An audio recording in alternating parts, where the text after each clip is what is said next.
Hi guys, this is Ms. Romani, and in this lesson we will begin our exploration of the chemistry of life. So biochemistry is all about studying the molecular composition of life. Take a human body for example. It is made up of 60% water, but the rest is mostly four macromolecules, and these are the ones that we will explore one at a time in the next few lessons. These are carbohydrates, fats or lipids, proteins, and nucleic acids. These are the biological molecules. They make up all living things on Earth and are necessary for their survival. They are the main source of energy.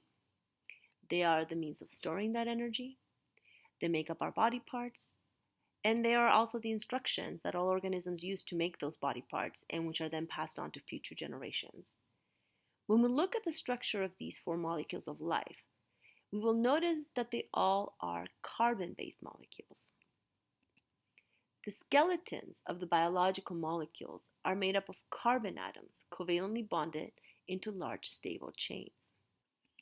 Basically, life on Earth is built on carbon.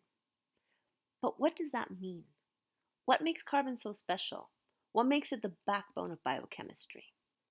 The answer to this can be partially found when we look at the electrons of carbon. Now, carbon has 6 electrons. The first 2 are in the inner shell, and the other 4 are the valence electrons in the outer shell. And as you may remember, these are the ones that are available for covalently bonding with other atoms. And since carbon wants to have 8 electrons in its outermost shell in order to be stable, carbon atoms have a tendency to make 4 bonds. And these bonds can be single, or they can be double, or they can even be triple bonds. And the bonds can be formed with many different elements. It is not just this ability to form many different types of bonds with different elements. Carbon is also a very small atom. So when it is bound to 4 other atoms, a carbon atom will then take on a very stable 3-dimensional shape. So it is this ability of bonding with a variety of other atoms, including itself, and to form a very stable shape that makes carbon so special. Another thing is that carbon-to-carbon bonds can form very stable chains and rings, which make them excellent building blocks for very large molecules.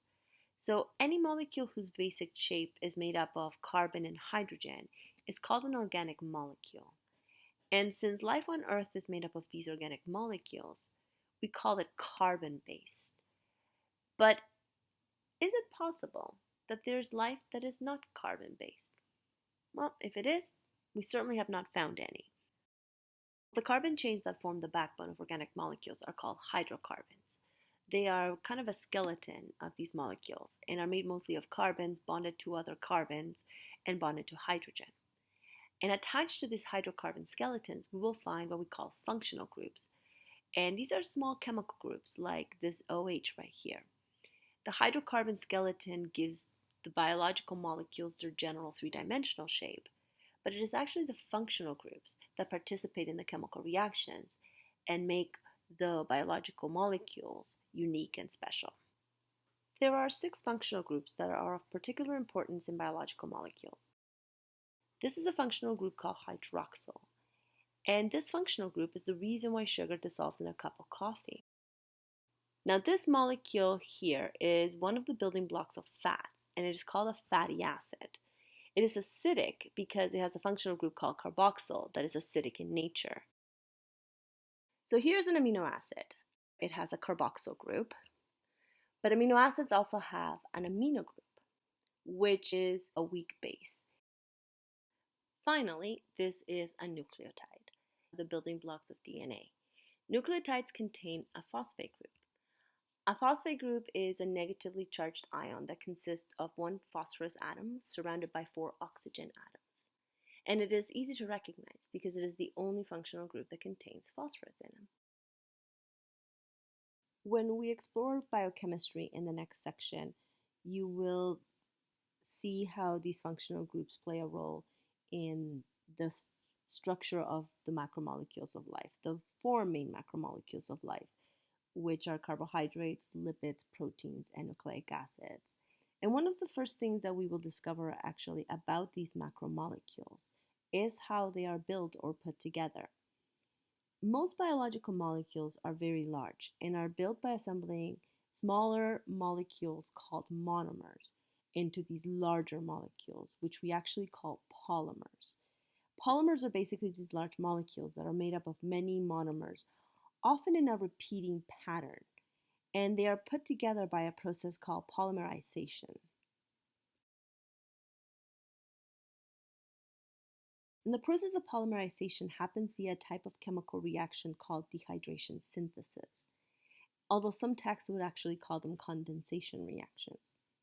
And the name of the reaction gives us a couple of clues. Let's look first at the dehydration part of the name. When you dehydrate something, you are removing its water. So this tells us that the reaction involves the removal of water.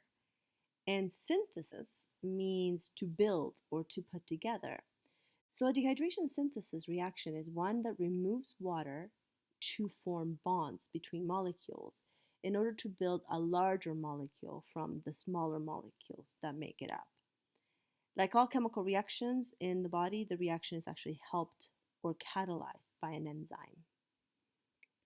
And here's an example of a dehydration synthesis reaction we will explore in more detail in the lesson on proteins. This one will join two amino acids, the monomers of proteins, together by removing water.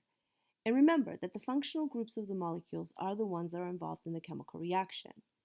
So let's watch what happens when the carboxyl group of one amino acid reacts with the amino group of another amino acid.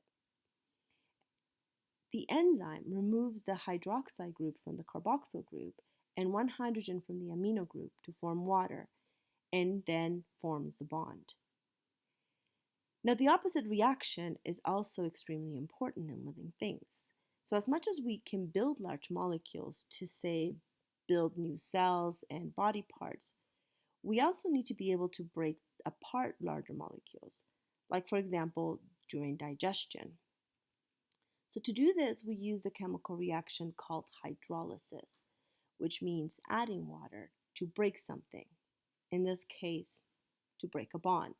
So hydro refers to the addition of water or hydrating the bond, and lysis is a word in biology that means breakdown. So during hydrolysis, an enzyme will add water to the bonds in the polymer and break them, releasing the monomers. And again, we can see the process of hydrolysis being used here to break the bond between two amino acids. Water is added, the carboxyl and the amino groups are reformed, and the bond is broken. So to recap, dehydration synthesis reactions build polymers by removing water, and hydrolysis reactions break them by adding water. And these reactions are responsible for the formation and breakdown of all the macromolecules we will explore in the next few lessons. And that's it for this lesson. Talk to you soon.